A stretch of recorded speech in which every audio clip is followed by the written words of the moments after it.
Hi everyone, how you doing? It is Chanan, and once again, I am with my brother from another Joey Lott. Joey Lott. Hi, everybody. It's really good to see you today. And today, it's April Fool's Day. So we're going to talk about being a fool and we're going to talk about ignorance. So let's start out about, really, I think for most of us, if we take a look, we can see that most of us are trying to not be fools. We're trying to always be protecting this image of ourselves and projecting an image that's not a fool, right? We want to be taken seriously. We're serious people and we're doing serious things, and we don't ever want to be made a fool of, which requires an awful lot of effort. It's a lot. If you really take a look, you can see how much effort is constantly going to maintain this protection all the time. How do people perceive me? Am I doing all right? Am I getting this right? Am I being okay? What do people think about me?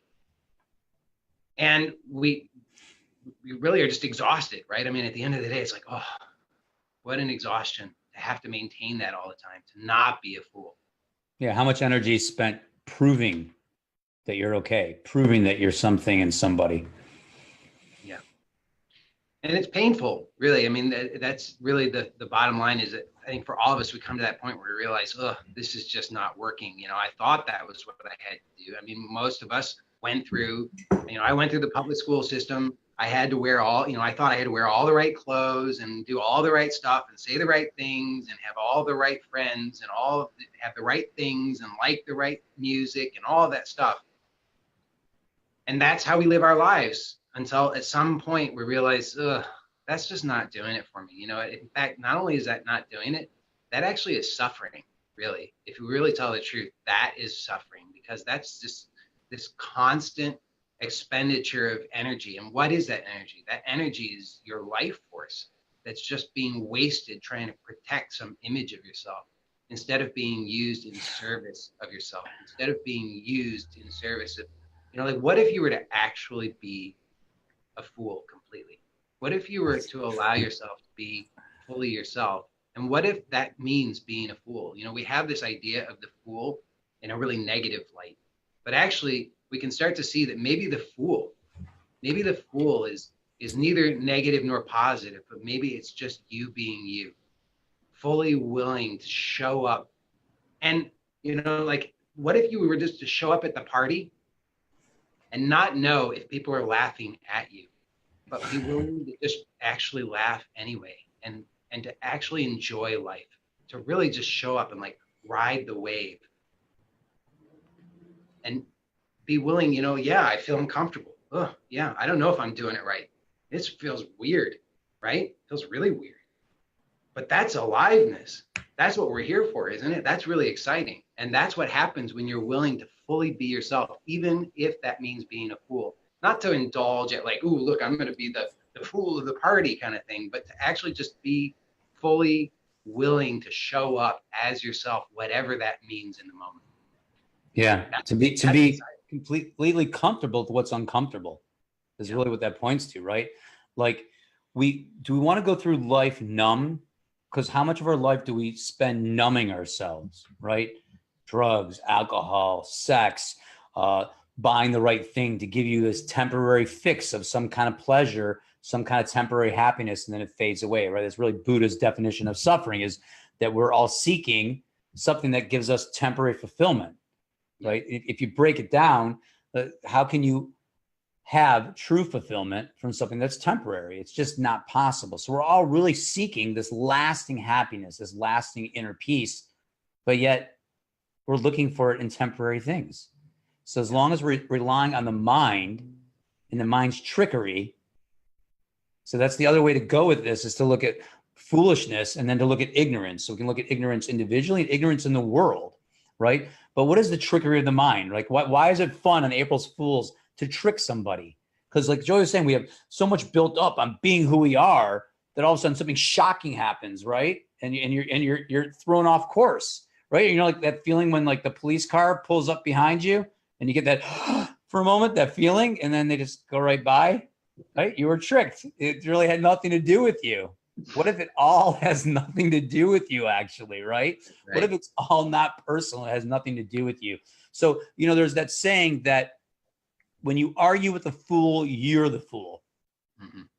So everyone in their mind has the fool, you know, the one who tells you you're no good, the one who tells you that wants to trick you into having to solve problems and figure it out and make everything okay, the one that just kind of puts you down all the time. But what do we do with that fool in our heads?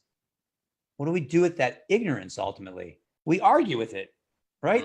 We argue back in our head.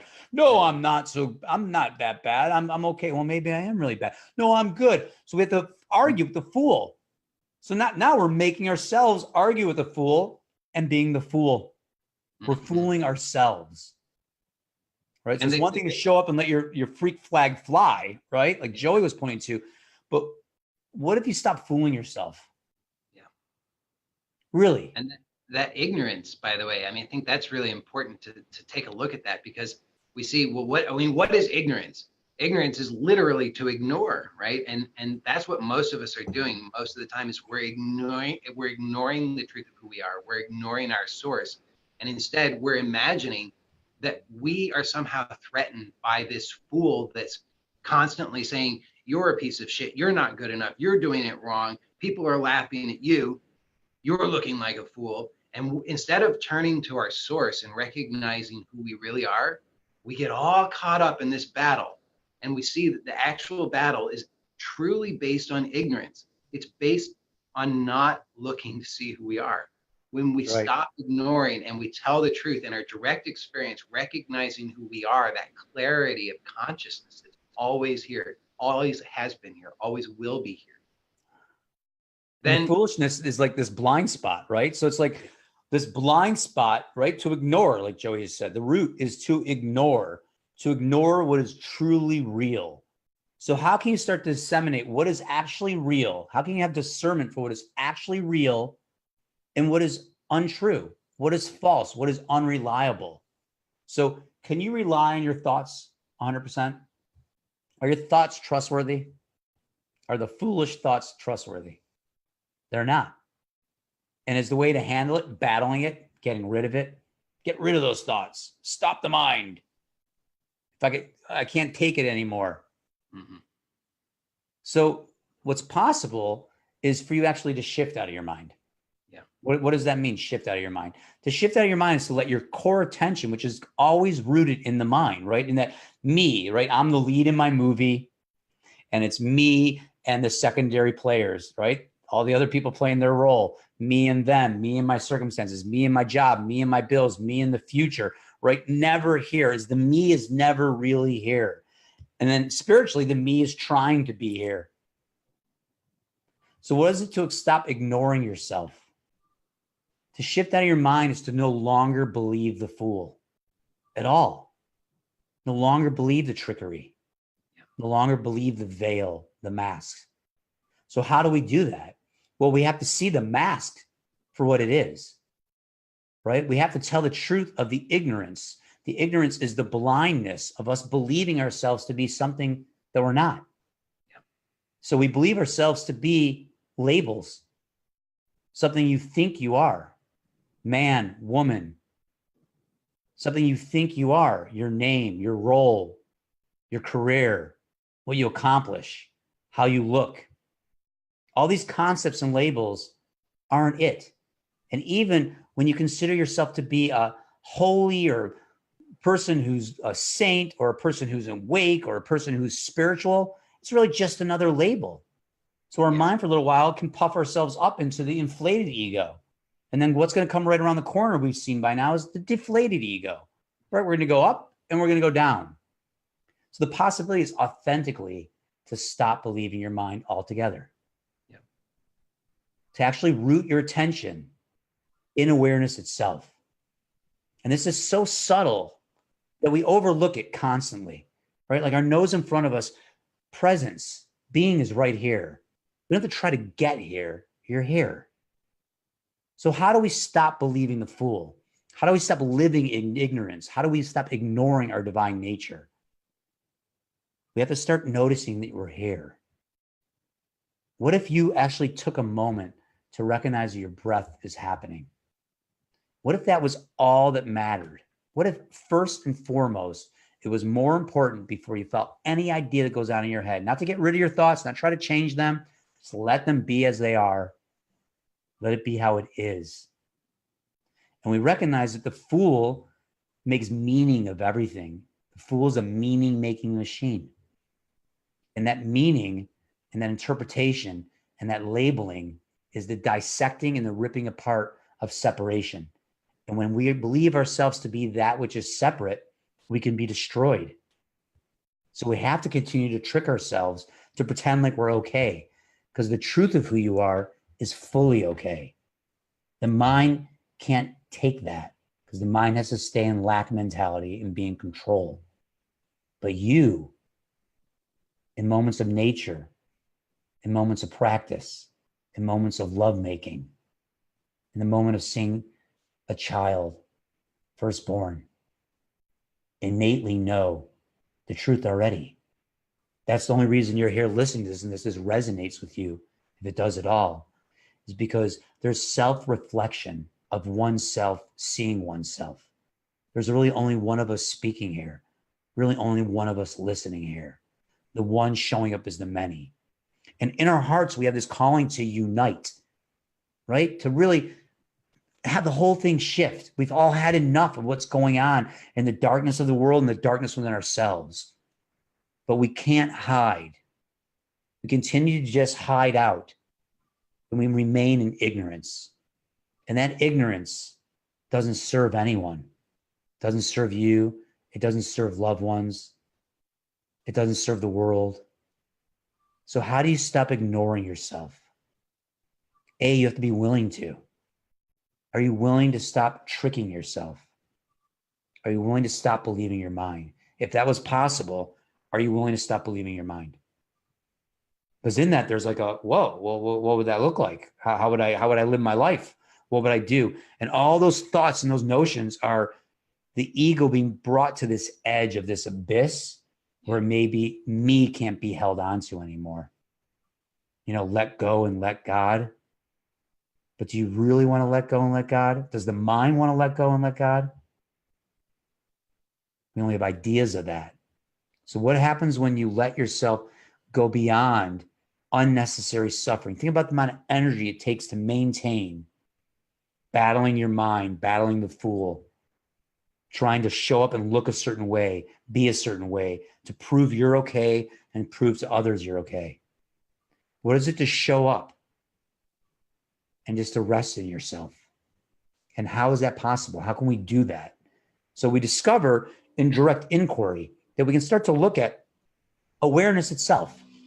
We can start to become aware of awareness itself, right? I mean, maybe dolphins, but as far as we know, what other mammals are self-reflective? They can look back on the evolution of themselves and look back on it. Well, your own attention can recognize that you exist. Just the simple sense that you're here.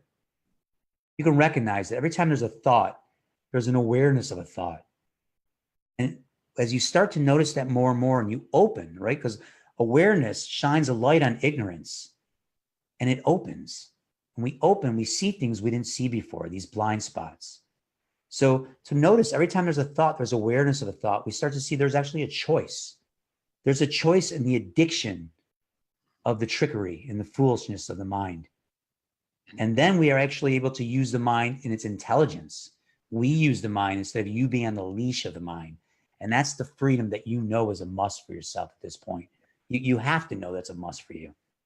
And I want to point out that very commonly the mistake that we make is we think, oh, well, now I have to get rid of the mind, or I have to get rid of thought, or I have to ignore mind, right? But ignorance of ignorance is not the remedy. It's awareness. It's the recognition of who you are. And really the fool becomes the divine fool when we recognize its truth, because we thought that it was the enemy, right? We think we have to do battle with it. We think that we have to tame it or get rid of it or calm it or do something with it to just make it comply with how we think it's supposed to be, right? We get to that point in our life, we say, shut up, leave me alone. But actually, when we turn to our source and we recognize the clarity that we already are, we start to realize that that fool, the mind, it's actually the divine fool, and it's been pointing us to ourselves all along. It's always, always, always pointing us directly to our source, just to turn and see, who am I really? And to see that that is really the essence and substance of all that is, that we really truly are all one, that that is actually real. It's not just some idea. It's not something we've read in a book, but that we can actually discover that in our direct experience in any moment. And the Fool is our ally. It is our greatest ally in this, because it is always pointing us to that. If always pointing to awareness, always pointing to awareness. Over and over again, every time there's a thought, there's awareness. What happens when you start to explore what is already here, right? So this takes us to like looking at that limitation, right? Limitations, this paradigm of limitations. Every concept of yourself is a limitation. But what is always unchanging? What is always present? If you inquire into this, you'll recognize that being your entire life has always been there supporting you. So when we break through this paradigm of limitations, right, we hear it's all possible, you can do anything you want, but we're still trying to do that in a separate mind, trying to prove ourselves to get somewhere. So to break free of this paradigm of separation, this paradigm of limitation, is to go to, like Joey just said, the absolute source, infinite intelligent consciousness, Sat Chit Ananda. So the question is, how do we actually root ourselves in that, right? There's a muscle that can be developed that allows you not just to notice awareness once and the mind goes, okay, big deal, or we have a moment taste, but how do we root ourselves over and over again? And that's really been the problem. If we really look at it, the problem is the seeking of trying to get rid of ignorance or figure it out or get to lasting happiness, like it's going to be done somewhere else. So this is where Joey and I tell you about access points. And we do this in these videos because we have found, without question, direct inquiry, turning to your source is the answer. Meditation is the answer. But having to sit for 30 minutes in life is not the answer. And by the way, I really want to address this right now, because I know that for a lot of people, what happens is the objection arises, well, wait a second, no, that's somehow, that doesn't fit. That's not how it's supposed to be, right? We have this idea of, no, it's only going to happen when it happens, and there's nothing anybody can do, and we're just supposed to, what? I don't know. I mean, I know for me, there was a point in my life when I was at the end of that train of seeking. I was so desperate. And I was like, I don't know what on earth I'm supposed to do anymore. You know, I used to think I knew. I was supposed to sit and meditate, recite my mantra. I was supposed to chant. I was supposed to do all the things. And I got to the end and I was like, I don't know what I'm supposed to do, because now I've worked myself into this mess where I believe that there's nothing that can be done. Nobody who can do it. Definitely not me, because I'm not here. And it's a giant mess of suffering. And when we're really willing to tell the truth about that, that's the moment in which we can discover what it is that we can actually do. And what we can actually do is begin to tell the truth in our direct experience. And that is exactly what Chanan was saying is about. It's that shifting. It's that it's almost like a muscle. And it's more like, it's not that we're developing the muscle and strengthening it. It's more that we're allowing that muscle to finally rest in its true nature, rather than always moving toward or away. We're finally allowing to rest. And as we allow ourselves to rest, we naturally discover who we are with clarity. And as we're doing that in life, accessing oneness in life, in the moments of our life, whether it's in line, driving a car, having a disagreement, making love, eating dinner, going to sleep, waking up, walking the dog, whatever, we start to have this growing clarity and discernment about what is always here and what comes and goes.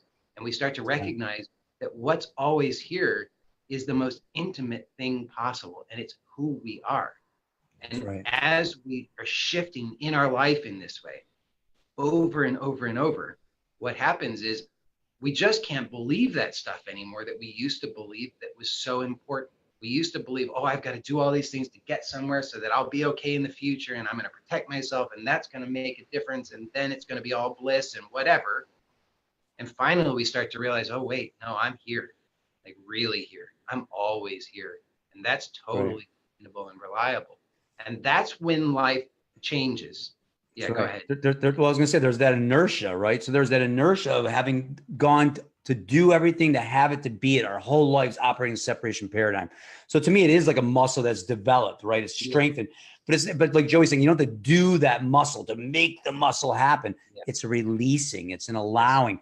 but it's the repetition of that shift, like Joey was saying also, that repetition of that shift in life.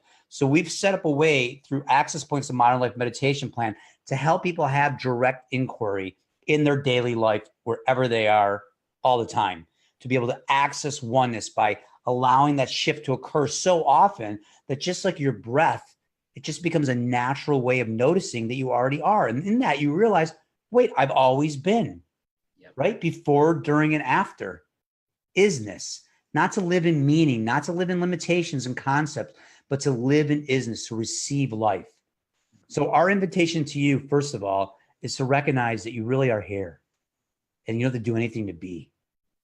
And then our invitation to you is that we have set some time aside to really, if you want to come closer and find out about Access Points process, this is a revolutionary breakthrough in modern meditation and awakening, and it gets results for people over and over again.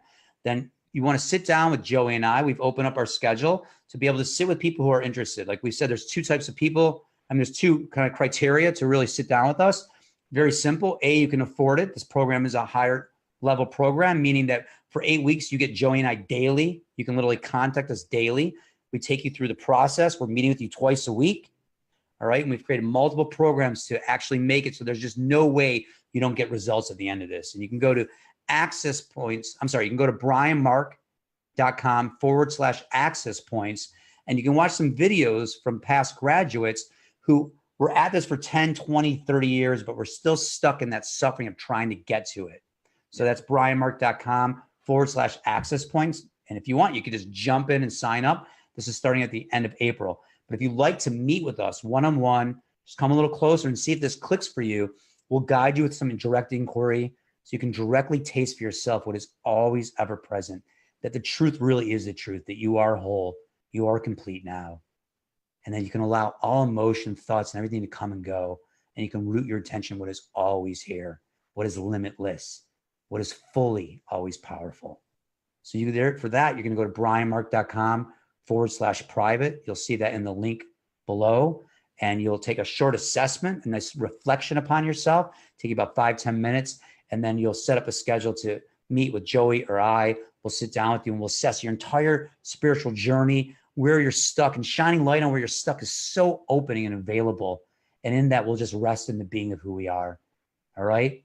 So, and let me just say one more quick thing about that, because these private sessions are a really great opportunity to discover if this is great for you. And also, we will be very clear in this session. You will know beyond a shadow of a doubt if this will work for you, because when we meet with the right people, it clicks right away, and you'll know beyond a shadow of a doubt what kind of results you can get with Access Points. And so that's what's exciting about this. If this resonates with you, please do sign up. It's brianmark.com, brianmark.com/private. I hope to see you then. All right. All right. Lots of love. Great seeing everyone today. Happy Fool's Day. Stop being a fool.